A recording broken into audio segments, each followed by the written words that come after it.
NI news में हम आपका खैर मकदम करते हैं। अस्सलामु अलैकुम व रहमतुल्लाहि व बरकातुहू। आइए व्यूअर्स, आज की बड़ी खबरों में हम आपको सबसे पहले लिए चलते हैं बहरुल काहिल के जजीरे की तरफ। बहरुल काहिल के जजीरे मुल्क वनतवा में मंगल यानी आज एक ज़बरदस्त ज़लज़ला आया। रेक्टर स्केल पर ज़लज़ले की शिद्दत 7.3 बताई गई।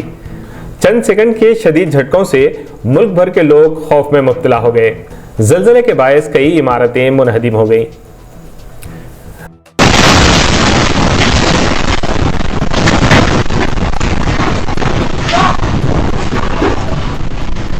वहीं अगली खबर में बताते चलेंगे, तेलंगाना के सबसे ज्यादा लोगों के जहनों को मुतासिर करने वाला और तेलंगाना में कांग्रेस हुकूमत फॉर्म करने के बाद जिस चीज ने लोगों में खौफ की लहर दौड़ाई है वो है हैड्रा का खौफ। आज फिर इसी हैड्रा पर जो कुछ बातें सामने आ रही है, जिसमें हम आपको सबसे कबल हैड्रा कमिश्नर रंगानाथ के तबसरे भी दिखाएंगे और बीआरएस के कविता के ख्यालात को भी सामने रखेंगे। पर सबसे पहले आइए कमिश्नर हैड्रा रंगानाथ से जान लेते हैं कि जो कुछ कह रहे हैं कि हम सिर्फ जुलाई के बाद गैर कानूनी तामीरात को मुनहदिम करेंगे। मजीद उन्होंने ऐलान किया कि हम उन ढांचों में नहीं जाएंगे जो हैड्रा की तश्कील से पहले मौजूद थे।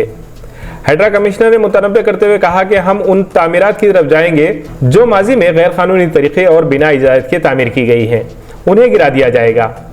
గతంలో అంటే ఇంతకుముందు ఆల్రెడీ కట్టినటువంటి ఇల్లు ఏవైనా ఉన్నా వాటిల్ని ఎటువంటి పరిస్థితుల్లో హైడ్రా టచ్ చేయదు. కానీ ఇక మీద అంటే హైడ్రా ఫామ్ అయింది జూలైలో, ఆ తర్వాత గనక ఏమైనా స్ట్రక్చర్స్ వస్తుంటే గనక వాటిల్ని ఖచ్చితంగా డిమాలిష్ చేయడం జరుగుతుంది. చెరువు ఎఫ్టీఎల్ లోకి వచ్చి కడుతున్నటువంటివి కానీ ఇప్పుడు ఏదైతే గనక ఆల్రెడీ పర్మిషన్ లేకుండా ఉన్న వాటి గతంలో పర్మిషన్ తీసుకుని ఏమన్నా పాత డేట్స్ తోటి కడుతుంటే గనక ఓకే, దట్ ఈస్ యాక్సెప్టెడ్. కానీ బట్ ఇప్పుడు పర్మిషన్ లేకుండా వచ్చేటువంటి అంటే ఇక్కడ పర్మిషన్స్ కూడా ఇక మీద అంటే హైడ్రా ఫార్మేషన్ తర్వాత వచ్చే పర్మిషన్స్ కూడా అది వస్తే కూడా దాని మీద కూడా మేము చెక్ చేస్తాం.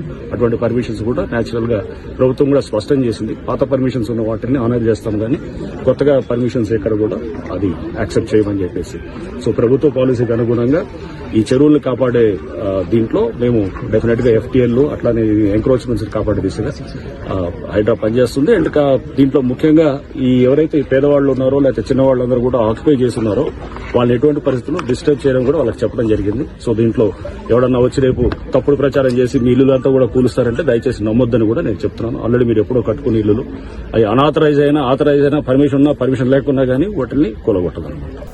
वहीं पर कविता, जो कि बीआरएस की एक मजबूत और जिम्मेदार की हैसियत से जानी जाती हैं, उन्होंने मीडिया से कहा कि अगर मूसी इलाके के लोगों की इमलाक को नुकसान पहुंचा तो हम आराम से नहीं बैठेंगे। वहीं पर उन्होंने कहा कि साबिक चीफ मिनिस्टर के चंद्रशेखर राव इस प्रोजेक्ट के लिए नहीं गए थे, जिसमें 7,000 लोग अपने घरों से महरूम हो रहे हैं। జై తెలంగాణ. ఈరోజు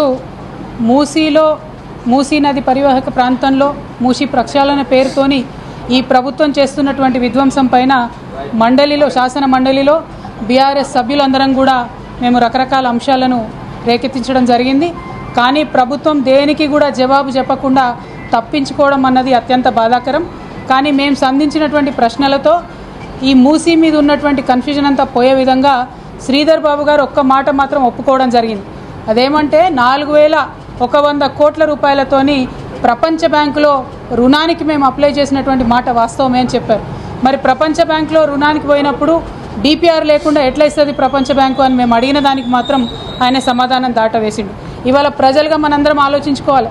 ఒక చిన్న బైక్ లోన్కి పోతే కూడా 100 కాగితాలు అడుగుతారు.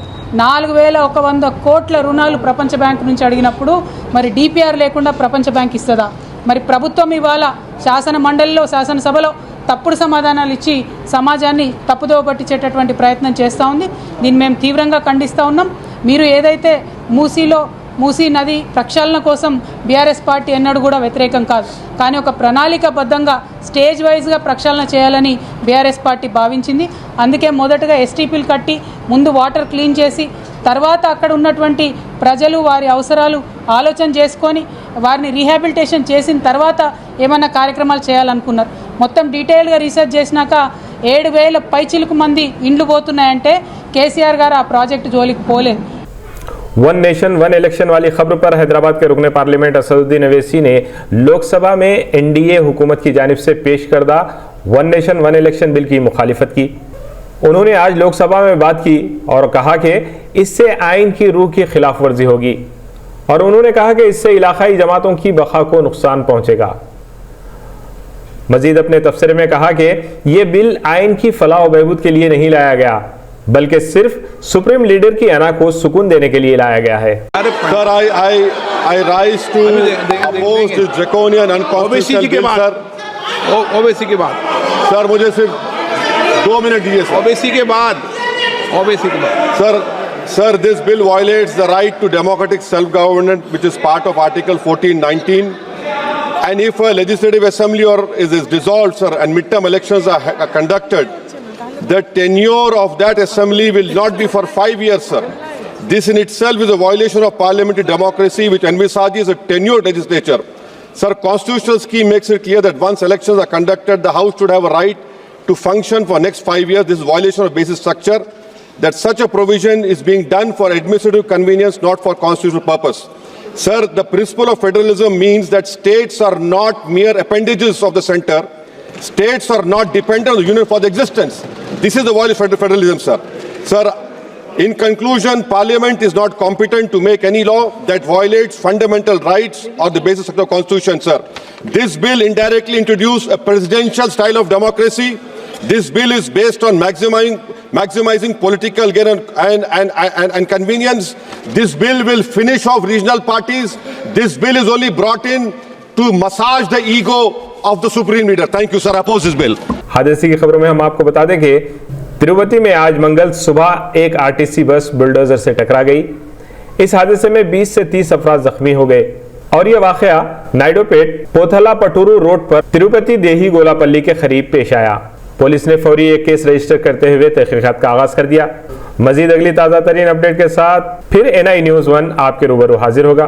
तब तक आपसे गुजारिश है कि हमारे YouTube चैनल को सब्सक्राइब करते हुए इस न्यूज़ की लिंक को ज़्यादा से ज़्यादा शेयर करें और अपने ख्यालात का इजहार कमेंट्स के ज़रिए पेश करें, ताकि आपके मशवरों को अगर कबूल किया जाता है तो अगली वीडियोस में इसे ज़रूर पेश किया जाएगा। इसी के साथ अब इजाज़त दीजिएगा। अल्लाह हाफिज़। नेटसिस रिफर्बिश्ड कंप्यूटर, नए से अच्छे और दाम में सस्ते रिफर्बिश्ड लैपटॉप और डेस्कटॉप जो अमेरिका और सिंगापुर से इंपोर्ट किए गए हैं। डेल, HP और लेनोवो के original Intel processor, graphic card और वाईफाई के साथ corporate offices, MNCs, school, colleges और कॉल सेंटर को बल्क क्वांटिटी में सप्लाई किए जाते हैं और ऑनलाइन क्लासेस के लिए होलसेल रेट पर रिटेल में फरोख्त भी किए जाते हैं। 60% डिस्काउंट और 1 साल की गारंटी वाले रिफर्बिश्ड डेस्कटॉप और लैपटॉप के लिए चले आइए Netsys refurbished computer, near agriculture office, old Malakpet road, Hyderabad.